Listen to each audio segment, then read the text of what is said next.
Hello, my name is Juliana. I plan on becoming an elementary school teacher. I grew up in schools that were not culturally diverse, so I have not seen a classroom that I would model my classroom after. I developed my vision statement for my future classroom that takes into account students who will differ from me in culture, race, ethnicity, family background, and socioeconomic status.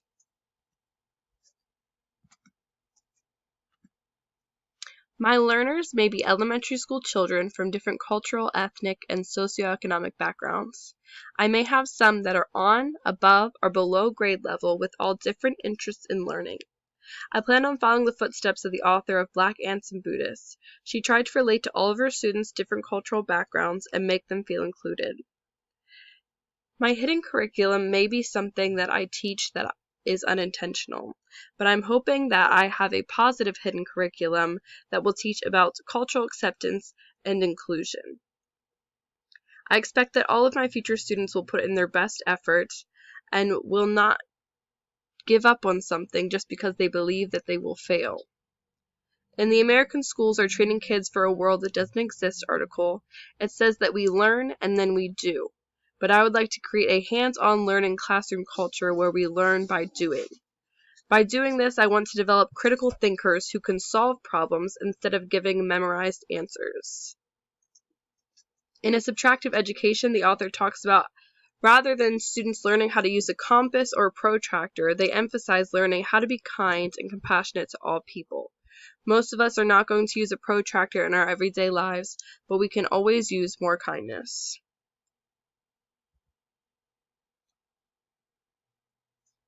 In the article, School Design Can Play a Role in Safety and Student Engagement, it states that research shows that school buildings can affect students' morale and academic performance. For my learning environment, I want to create a flexible learning environment with open space that shows potential for creative activities. Starting with the way students sit, I want to add wobble chairs and beanbag chairs to the classroom to help improve focus. I do not want to waste instruction time on getting students to sit still in uncomfortable chairs for the majority of their day. A Dallas News article stated that a 2015 study by researchers at the University of California found that fidgeting for children with ADHD may actually help them think. Just like the workplace has changed, like standing desks and stability balls instead of chairs, classrooms are adapting to how students work best.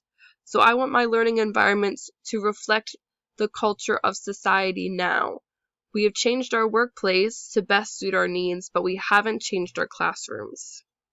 For my space, place, and material culture, I plan on creating a multicultural classroom through materials in the classroom.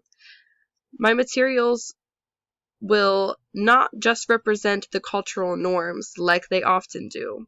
I will reduce the use of the American holiday decorations and activities because not everyone celebrates these holidays and it can leave students feeling isolated. National holidays are integrated into course material even when there is a diverse school culture. Traditionally, every school and classroom puts up decorations and gears lessons around Halloween, Thanksgiving, and Christmas. In an effort to encourage inclusion and acceptance as my classroom, I would learn more about my students, their culture, and the holidays that they celebrate, and I want my materials and my learning environment to reflect that. It's agreed upon that socioeconomic factors are linked to the achievement gap, but many argue why this seems to be the case. We have historically had separate reading levels and math levels in the same grade to support students at a higher level who could not be held back by students who were struggling. This helped in persisting the achievement gap by causing the separation. I remember being in school and being assigned to different reading groups and math groups. I was always in the highest group and I knew that.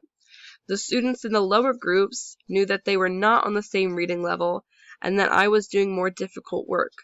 I imagine for a young child this would be discouraging. Students from a lower socioeconomic status are often held to lower standards, which also persist in widening the achievement gap. By holding these students to a lower standard because we think that they are capable of doing the work, we are actually doing them a disservice. If we do not believe in them and we assign them to a group that says, "You're only this smart," how could they believe in their own abilities? Along with that, we have cultural bias. In the Minority Testing Bias Persists article, Reese gave us an example of bias in a test. It states, one question, for example, asked, which of the following words best match the word cup?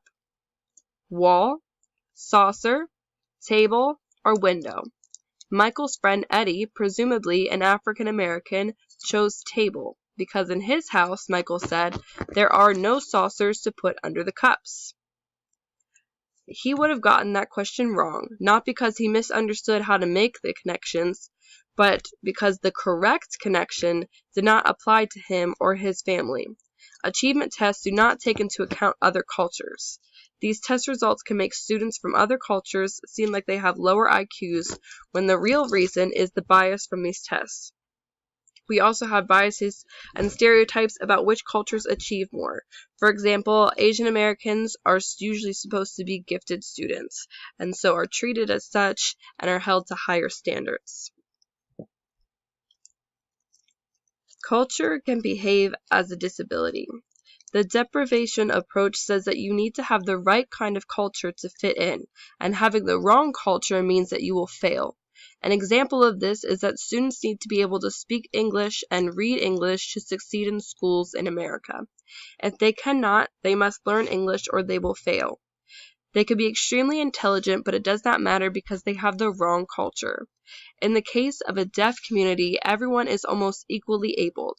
They do not struggle because they share a culture. Going into the mainstream culture, however, they will be labeled as disabled because it becomes more difficult for them to succeed. In East Meets West on NPR, Spiegel states that, for the most part in American culture, intellectual struggle in school children is seen as an indicator of weakness, while in Eastern cultures it is not only tolerated, it is often used to measure emotional strength. What one culture sees as a weakness, another sees as a strength. For me and my classroom, this means that I have to keep in mind that my culture may differ from a student's culture, and my cultural expectations may differ as well. I want to help my students become successful while integrating their culture into the classroom. Sometimes we have cultural conflicts in learning. These cultural conflicts occur when cultural norms collide. The deprivation approach can lead to cultures of poverty where we lump groups together and segregate them. Affordable housing has been concentrated in lower socioeconomic communities. Immigrants and other minority groups who need affordable housing are segregated to these areas. Schools in affluent areas show less diversity and more segregation. These students are not able to benefit from diversity in a multicultural classroom. Meanwhile, the students who are in the lower socioeconomic areas are stuck in schools that may not have as many resources as the more affluent schools. Culture expectations can differ in school from the child's home. School culture might have a different idea of what it means to be successful or to be a good student. Academic success does not always equal intelligence. When teaching about other cultures, we tend to portray them as a lesser culture. In America, we teach students that our country is the best and that everyone should be lucky to be here. This can create cultural conflicts in the classroom. To prevent that, I want to explore different cultures while explaining that culture is a made-up construct, and what we see as good may not be good for another culture. Since school is the biggest activity in a child's life, rituals learned from school can transcend into their regular lives. What rituals are we teaching students that they will carry with them? And which rituals will actually benefit them? Some classroom rituals are to sit quietly at your desk, wait for direction, and raise your hand when the teacher asks questions. Will these rituals help students become successful? In school, yes. However, I have found in my experience that these particular rituals do not transfer over well in a career. If you were to only do what your boss or supervisor told you to do, and wait for more direction each time, you may not be getting a lot of work accomplished. Employers like employees who take initiative. Nunn agrees that some classroom rituals, like teacher-fronted classroom discourse, do not reflect reality, so are not useful to the classroom. My classroom will enforce rituals that will translate well to society and a career. We want to promote critical thinking, but oftentimes our rituals do not reflect that, especially if it is understood that the teacher is the only one who should be teaching. Cowie has created rituals in her classroom that help students become critical thinkers and ignored some rituals, like walking in line, that she did not deem necessary for real-world skills. What message is our pop culture conveying to our students? Our students are learning more lessons and cultural beliefs from pop culture than we realize. Our pop culture is a reflection of the beliefs and values we hold as a society. One noticeable lesson that is talked about is the role of white men in powerful positions like a superhero, while women and minorities can be seen as the sidekicks or sometimes the villains.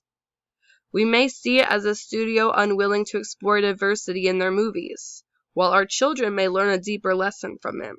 I think that students will benefit from examples of pop culture where people look like them and are portrayed in positive ways. Culturally responsive teaching is, instead of trying to force students to adapt to the culture of the school needs to adapt to the culture of the students. We try to connect lessons to the real world, and our real world examples might display our culture, but it might not be something that other cultures can relate to. Teachers have to get to know their students, their cultures, and their beliefs in order to be a culturally responsive teacher. In the article about teaching math in a culturally responsive way, it found that many teachers see math as a culturally neutral subject that does not need to be culturally responsive. They see it as a universal language that every culture can understand. However, we teach culture whether we realize it or not through materials, posters, and other symbols used in the classroom. I do not want to create a culturally neutral classroom or curriculum so that no one feels left out, but I want a rich and diverse classroom and curriculum. I want to not focus on the traditionally European American curriculum, but include a variety of different perspectives to learn from. Thank you for watching.